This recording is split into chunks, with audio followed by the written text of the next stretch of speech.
सूरजपुर नाम के एक समृद्ध लेकिन असमानताओं से भरे गांव में हरिराम नाम का एक गरीब किसान रहता था। उसके पास अपनी कोई जमीन नहीं थी। वो दूसरों के खेतों में दिन रात मेहनत करके अपने परिवार का पेट पालता था। हरिराम का एक बेटा था जिसका नाम था रोहित। रोहित शहर से पढ़ाई पूरी करके हाल ही में अपने गांव लौटा था। रोहित पढ़ा लिखा होने के साथ साथ वो समझदार और तेज दिमाग का था। एक शाम हरिराम थका हुआ घर लौटा और उदास होकर अपने बेटे रोहित से बोला, बेटा रोहित, मेरा दिल करता है कि तेरे लिए कुछ अच्छा करूं, लेकिन इस साल काम बहुत कम है। मैं तेरे लिए कुछ भी नहीं कर पा रहा। रोहित मुस्कुराकर बोला, पिताजी, आप चिंता क्यों करते हैं? मैं आ गया हूँ ना। हम दोनों मिलकर मेहनत करेंगे और अपनी किस्मत बदल देंगे। हरिराम ने गहरी सांस ली और रोहित से बोला, मेहनत तो मैं हमेशा करता हूँ बेटा, लेकिन बिना जमीन के किसान क्या कर सकता है? रोहित ने सोचा और बोला, पिताजी, गांव में महाजन सीताराम अपनी जमीन ठेके पर देता है ना, क्यों ना उससे बात की जाए। अगर वो जमीन हमें ठेके पर दे दे तो हम दोनों मिलकर मेहनत करके ज्यादा फसल उगाएंगे। हरिराम रोहित की बात सुनकर खुश हुआ। उसने रोहित से कहा, रोहित बेटा, तुमने एकदम सही बोला। मैं आज ही सीताराम के पास जाता हूँ और जमीन ठेके पर लेने के लिए बात करता हूँ। सीताराम अपने बड़े से आंगन में खड़ा था। उसका नौकर भोलू भी पास में खड़ा था। भोलू बोला, मालिक, पिछले साल आपने किसानों से इतना अनाज लिया कि गोदाम भर गया, लेकिन गांव वाले भूखे रह गए। सीताराम हंसते हुए बोला, भोलू, यही तो दिमाग है। किसान मेहनत करते हैं और मैं फायदा उठाता हूँ। इस बार मैं एक नई चाल चलूंगा। भोलू बोला, कैसी चाल मालिक? सीताराम बोला, जो भी मेरी जमीन मांगेगा मैं कहूँगा, फसल में जो मीठा होगा वो मेरा और जो कड़वा होगा वो किसान का। दोनों जोर से हंस पड़े। उसी समय हरिराम वहां पहुंचा। उसने झुककर कहा, राम राम मालिक। सीताराम बोला, आओ हरिराम, क्या चाहिए? हरिराम बोला, मालिक, थोड़ा सा खेत ठेके पर मिल जाए तो मैं और मेरा बेटा मेहनत करके गुजारा कर लेंगे।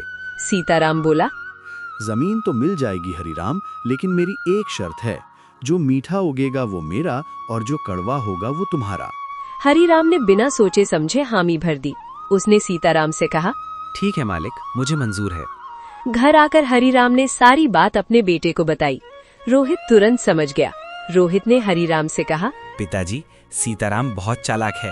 अगर हम गन्ना या फल उगाएंगे तो सारा फायदा वही ले जाएगा, क्योंकि उसकी शर्त के हिसाब से वो मीठे होते हैं। ऐसे में तो हमारी मेहनत बेकार चली जाएगी, हमें कुछ नहीं मिल पाएगा। हरिराम बोला, तुम सही कह रहे हो। तो फिर क्या करें बेटा? रोहित मुस्कुराया और बोला, पिताजी, हम करेला उगाएंगे, क्योंकि करेला कड़वा होता है। हरिराम बोला, तुमने सही कहा बेटा, हम करेला ही उगाते हैं। महीनों तक दोनों ने कड़ी मेहनत की। खेत में हर जगह करेले की बेलें फैल गईं। फसल तैयार हुई तो सीताराम बड़े गर्व से खेत पर पहुंचा। वहां हरिराम और उसका बेटा रोहित भी था। सीताराम बहुत खुश था। उसने कहा, वाह, अब तो मुझे ढेर सारा मीठा मिलेगा। लेकिन जैसे ही उसने देखा, चारों तरफ सिर्फ करेले। करेले को देखकर वो चिल्लाया, ये क्या है? रोहित बोला, मालिक, करेला कड़वा होता है। शर्त के अनुसार ये सब हमारा हुआ। आप अपना मीठा हिस्सा ढूंढ लीजिए। सीताराम गुस्से में तिलमिला गया और वहां से चला गया। कुछ दिनों बाद हरिराम फिर से सीताराम के पास जमीन मांगने गया। इस बार सीताराम बोला, ठीक है, इस बार मैं तुम्हें बगीचा देता हूँ, लेकिन शर्त है, पेड़ के ऊपर का हिस्सा मेरा और नीचे का तुम्हारा। हरिराम ने कहा, ठीक है मालिक, मुझे मंजूर है। हरिराम को पूरा भरोसा था कि इस बार वो जीत जाएगा। हरिराम चिंतित होकर घर आया और रोहित से बोला, बेटा, इस बार तो हम हार जाएंगे, क्योंकि इस बार सीताराम ने एक अलग शर्त रखी है। वो शर्त है कि पेड़ के ऊपर का हिस्सा मेरा और नीचे का तुम्हारा। फल तो ऊपर लगते हैं, हमें क्या मिलेगा? रोहित मुस्कुराकर बोला, पिताजी, हर चीज ऊपर नहीं उगती, कुछ चीजें जमीन के नीचे भी होती हैं। हरिराम बोला, मतलब?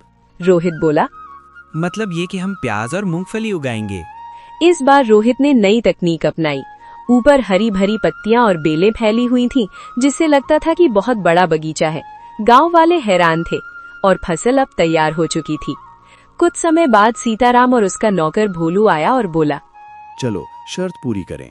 हरिराम बोला, जी मालिक, ऊपर का हिस्सा आपका है, नीचे का हमारा। सीताराम ने पत्ते देखे और चिल्लाया, ये क्या मजाक है? रोहित बोला, फल वही हैं जहां होने चाहिए। हरिराम ने जमीन खोदना शुरू किया। नीचे से बड़े बड़े प्याज और ढेर सारी मूंगफलियां निकलने लगी। रोहित बोला, मालिक, ये सब जमीन के नीचे उगा है। शर्त के अनुसार ये सब हमारा है। आप अपनी पत्तियां ले जाइए। ये सब देखकर सीताराम चुप हो गया। तभी गांव का मुखिया वहां आया और सीताराम से बोला, सीताराम, आज एक लड़के ने साबित कर दिया कि लालच का अंत हमेशा बुरा होता है। भोलू ने धीरे से कहा। मालिक, माफी मांग लेना ही ठीक है। थोड़ी देर बाद सीताराम ने कहा, मुझे माफ कर दो हरिराम, मैंने तुम्हारे साथ और गांव के सभी किसानों के साथ गलत किया। उसने सभी किसानों के कागज लौटा दिए और कहा, अब से जो भी किसान मेहनत करेगा, फसल का बड़ा हिस्सा उसी का होगा। हरिराम और रोहित खुश थे। रोहित बोला, पिताजी, ये जीत सिर्फ हमारी नहीं, समझदारी और ईमानदारी की है। हरिराम बोला, तुमने सही कहा बेटा। बुद्धि और समझदारी से बड़ा लालच हराया जा सकता है। मेहनत और ईमानदारी का फल हमेशा मीठा होता है।